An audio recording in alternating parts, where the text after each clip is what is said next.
这道沙姜焗鸡步骤不繁琐，但是是我们家最经常会做的一道菜，真的非常推荐给朋友们，太好吃了。今天去买的这一半只鸡有点小，所以我又额外买了2个鸡腿，跟它一起添，不然不够吃。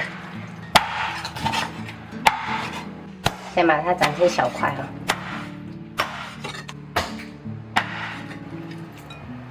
接下来我们就给它腌制一下，少量的松茸鲜，然后白胡椒粉，1勺生抽，盐焗鸡粉大概15克。然后我们先充分抓匀，然后拌匀过后，我们就给它封上油，等下在煎的时候它也不容易崩。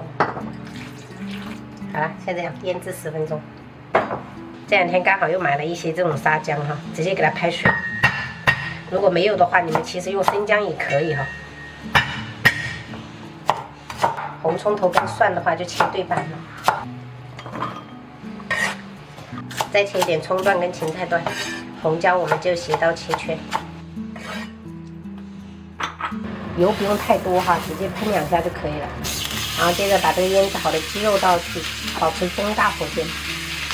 然后煎了3、4分钟哈，底部就是这样子，有点金黄色，我们就要给它翻面。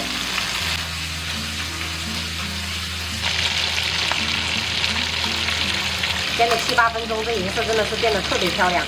然后它里面的这些鸡油也都煎出来了。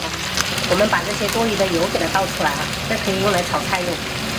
把这个油给它煸完啊，这个时候我们再把这些料头跟沙姜放上去，要把这些料头，特别是这个沙姜，它的独特的香味给它煎出来啊。然后煎了12分钟了哈，现在的鸡肉会比刚才会更干香。然后这个时候我们就喷一点米酒哈。再来一点点味极鲜，然后再把这一个料头放上去，翻炒10分钟就可以。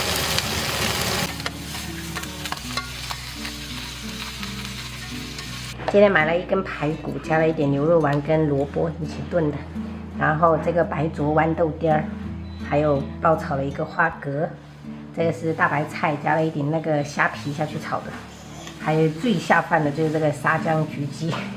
老二超喜欢的，赶紧开饭！开吃开饭！开饭！他每天就给我煮下饭菜，让你们食欲大开呗。这碗长高，想让我们长高很简单，只需要烤一锅下饭菜就可以猛吃。反正每个人都有一个下饭菜。我上早上我爱讲，结果一开锅，再去盛呢，今天煮的米饭比较多。我觉得好多。对，不够再盛，宝贝。来吃一个皮的部分。真好吃。皮的部分真的好好吃。这个没错。